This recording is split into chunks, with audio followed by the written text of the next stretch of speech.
Welcome back po ulit sa aking channel. Tayo ngayon ay dumayo dito sa Barangay Dapdap at ito na nga't nagagayak na ako ng aking susuotin at medyo mainit ang aking pupuntahan.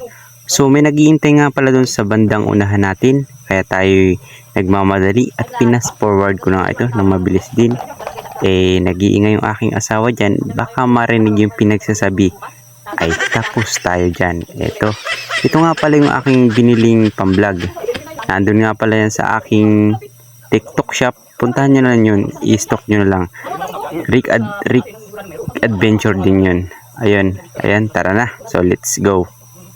Okay, tayo ngayon. May bababa na ng hagdanan.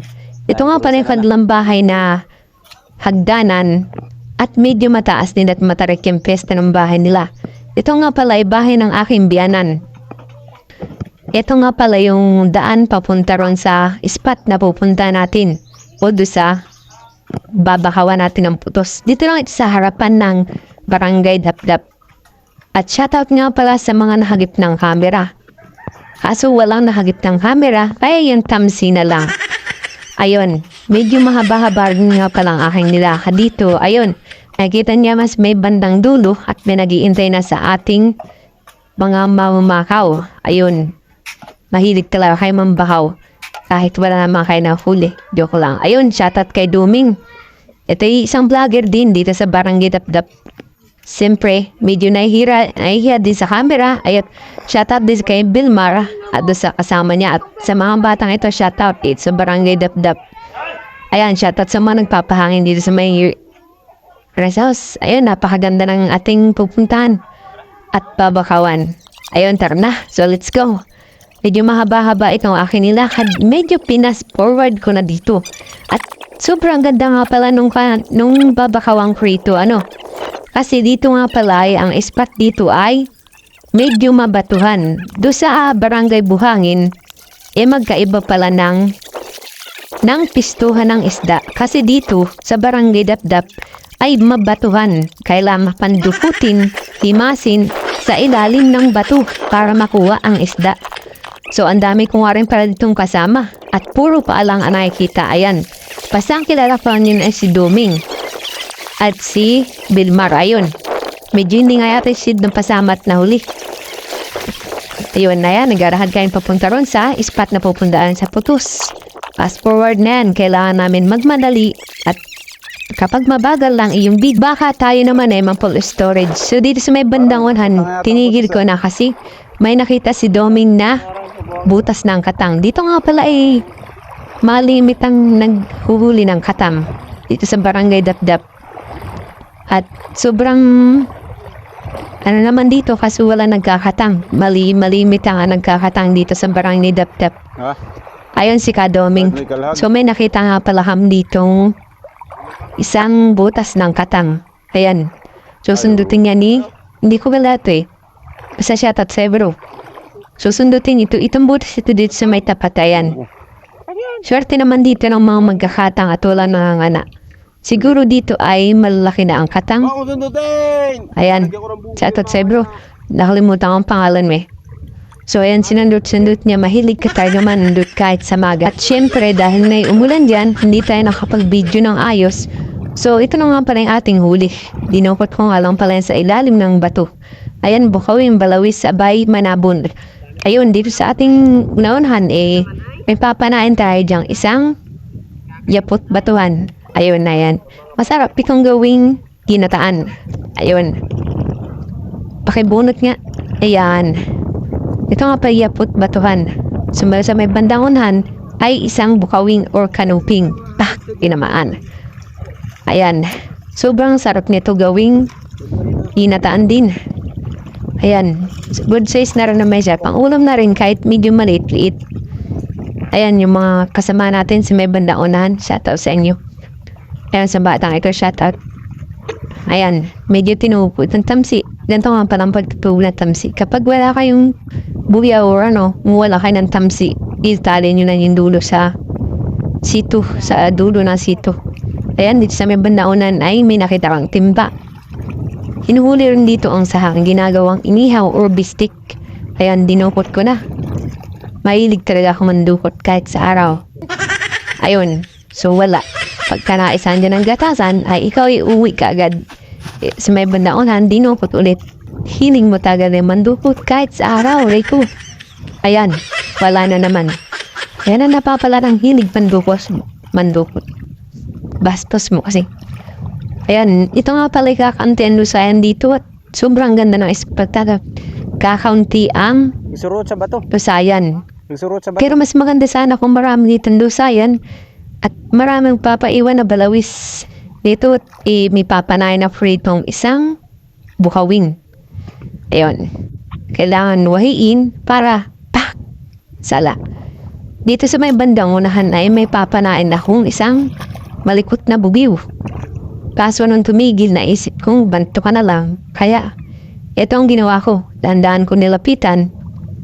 Sabay, hinampas ko. Pak! Ayan, tinamaan naman. Kaya, goods. Sa pula, ayun. Malaki na rin, pida rin pangiyaw. Kahit dito sa lambat, hindi naman ako may-ari. Siyempre, gagawa natin ng paraan, kukunin natin yan. Kahit malayong may-ari. Ayan, ganyan lang po ang diskarte. Dito naman ay minudukot, inulit akong isang batuhan. Wala na naman na para sa pandudukot mo. Sagab, ika lang magaling. Ayan, wala naman tayo nahuli dito. Siyempre, maghanap tayo ng ibang pupuntirehin natin. Dukot ulit tayo. Ito ang ating dudukotin ulit. Wala na naman nadukot. Kaya, ayun, wala kang pang ulam. Sa may bandang unahan naman, ayun, ang ating kasamahan. Shout out ulit sa bro. May nahuli siyang isang mukawing. Ay, marami din siyang huli sa sima. Ayan. Ayan ang nahuli niya. Marami na rin. So, ayan, ipapanain ako dito isang. Ayan, bibilo mo tayo. Bago natin sabihin. 1, 2, 3. Tak. Ayan, sa pool. Ayan, medyo nalabo. Pusis yata ito. Hubagulan. 1, 2, 3. At na. Isang danggit or balawis. Napakalapa din niya at masarap siya sa sinigang. Pwede rin ginataan, adobo. Ayan, sobrang sarap nito. Ito nga pa yung sampo ng aking pagtatuhog. Ayan. Hawakan mo yung dulo sa mailulusot ko sa bunganga o kaya sa hasang. Medyo matagal din ako magtugad. Napakalit kasi ng isda. Ayan. Yan, kung ano yung dulo. Yan, pak. Okay na. Sabay bandaunan ulit. Napapanawi tayo isang bukawing. Ayun. Pumista ng ayos. Sabay tira. Tak. Sa pool. Dipik. Ayan na nauluf. Buti nga lang at nauluf. Ang hindi makawala. At sab ng pangulam dito kahit wala na yung tubig, mambabaw na siya. Nasa gilid-gilid na ng batong mga nakalabas na hindi katulad ng taib na mahirap hulihin. Natago pa kung saan-saan. Ayun, ito nga pala sa una na nakbo ako dito at nakita ko isang dulas or banug. Ito nga pala yung masarap na ginataan. Ayun, pagpana ko dito, sala. Lapit na hindi pa tinamaan. Iyan, sa pool. Sobrang duling mo na. Buti nga lang at wala nakakita. Dito siya tumakbo. Galing dyan siguro sa may batuhan. Ayun, tinuhog ko ng at kasala-sala pa ang tuhog mo. Ayun, nakadali naman tayo dito ng isang yapot ulit batuhan. Hindi naman to as in yapot na inuhuli or bawal. Ito yung masarap inatan. Ayan. Kauray ni siya ng yapot. Pero hindi siya yapot. Kumbaga ding yapot. Ayun. Papanayan niya tao dito. So wala. Ayun, ito nga pala yung aking huli. Yan. Medyo marami na din. So itong mapalay, pauwi na tayo dito at syempre, pinipinaw na yung lambat ng may-ari. Yan. Medyo hati na rin ang tubig. Medyo patayid na. Kaya pinipinaw na. Magkakabasura. So shoutout nga pala sa may-aring ang lambat. At sa may bandang unahan naman ay may nakita akong mga bata. Siyempre, makiusisa din ako. At no, dinukot. Tayon. Natinik. So shoutout sa bro. Masakit pala ang matinik sa pandudukot. Medyo yung dinukot mo alang may ngipin.